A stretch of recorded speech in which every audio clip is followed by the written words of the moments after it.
그럼 숙성꿀, 완숙꿀이 뭐냐 이 부분에 대해서 좀 설명을 드릴게요. 꿀은 종류가 되게 많아요. 보통 이제 부자지간도 못 믿는다는 게 이제 꿀이라고 하잖아요. 옛날에는 보통 꿀 하면 가짜 꿀도 있었고 뭐 설탕꿀도 저 어렸을 땐 진짜 꿀을요. 어떤 곳에서 가짜 꿀을 만들기도 했어요. 그러한 당분을 가지고 향을 넣고 해서 가짜 꿀, 진짜 가짜 꿀이에요. 벌들 필요 없이. 그러다가 이제 나중에 그것이 굉장히 단속을 당하다가 없어지면서 이제 사양벌꿀이 나왔는데 그 옛날에는 사양벌꿀의 이름도 없고 그냥 설탕꿀이라는 이름으로 되게 많이 다녔다고요. 그러다 어느 정도 시간이 지나면서 국가에서 규제를 합니다.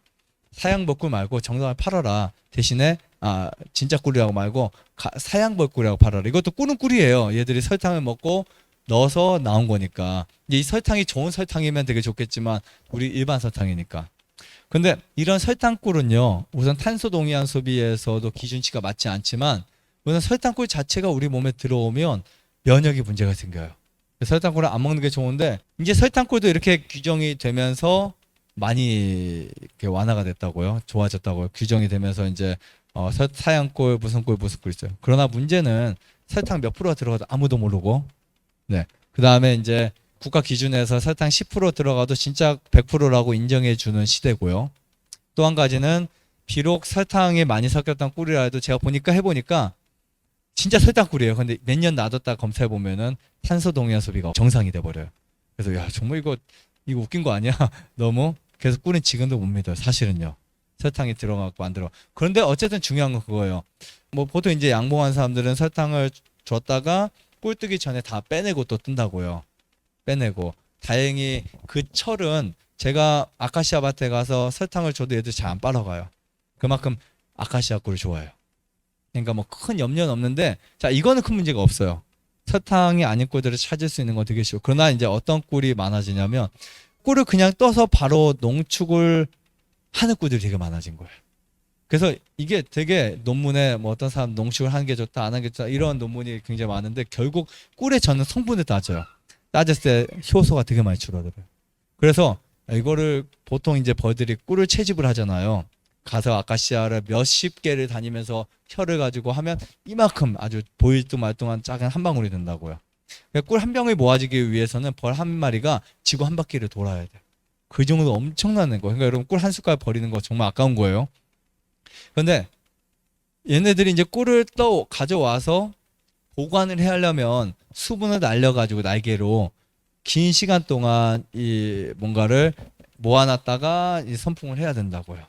근데 뭔가 사람이 욕심이 생기죠. 꿀이 많이 들어오면 얘네를 수분을 제거하는 데 일시키고 싶어요. 꿀을 갖고 온 데 일시키고 싶어요. 당연히 야 이건 내가 갔다가 기계에 가서 할 테니까 넌 또 꿀 가져와. 이렇게 하고 싶다고 욕심이요.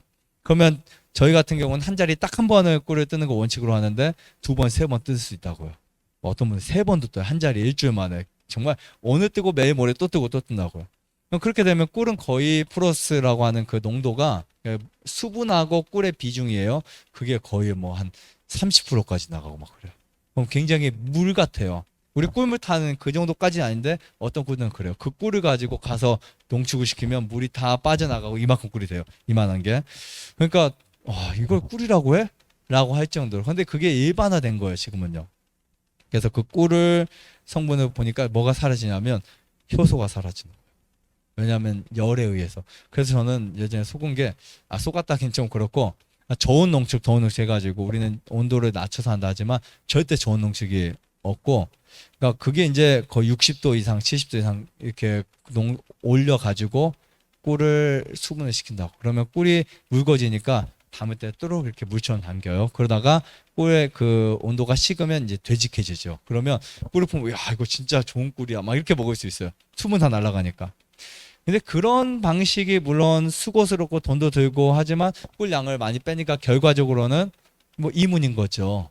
네, 그래서 사람들이 우리 보고 막 바보라 그랬어요 예전에요. 근데 꿋꿋하게 그래 우리는 그냥 좋은 꿀 떠서 1, 2만 원 더 받자. 항상 이런 개념으로 해왔어요. 꿀은 배를 못 떠도.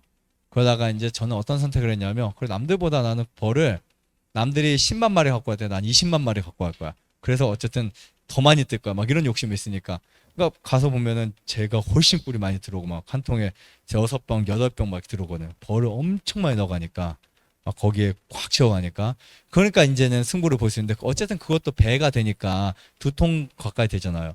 그러니까 손해긴 손해죠 결국은. 그러니까 거의 가격은 배 차이가 넘게 나도 손해인 거예요. 한 자리 가서 한번 뜨고. 근데요 제가 느낀 게 뭐냐면 꿀의 질이 정말 달라요.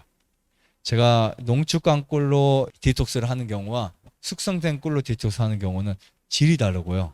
저는 꿀을 가지고 정말 많은 상처 치유나 아토피나 이렇게 위장 복용이나 해보면은 숙성된 꿀의 효과가 훨씬 높아요.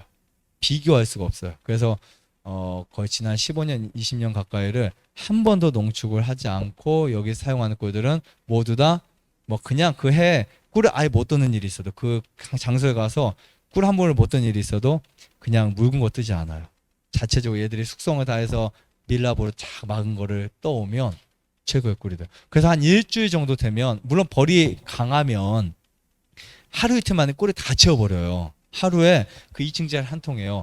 6병, 8병도 들어요. 벌이 정말 좋으면. 저는 한 통에서 10병도 더 봤어요. 그러면 거기에 꿀이 들으잖아요. 엄청나요. 근데 얘네들 그 수분을 날리는 시간이 또 며칠이 필요하다고. 그래서 그거를 하다 보면 이미 꽃은 다 져 있어요. 얘들은 나가서 일을 하지 않고 앞에 뭉쳐서 그것만 한다고요. 그거를 감안하고 그냥 좋은 꿀을 뜨는 거예요. 그래서 일주일 걸려서 한 번 떠요. 근데 이런 꿀이 있는데 제가 몇 년 전에 야 이거보다 정말 더 좋은 꿀을 뜰 수 없을까? 왜냐하면 꿀이 정말 옛날엔 귀한 식품이었고 입병 나거나 하면은 되게 뭔가 좋아지는 식품인데 그래서 생각을 했어요. 이거 한참 전 10년 전쯤에 산에서 옛날에 석청들 막 이런 거 있잖아요. 지금 우리나라는 거의 없어요.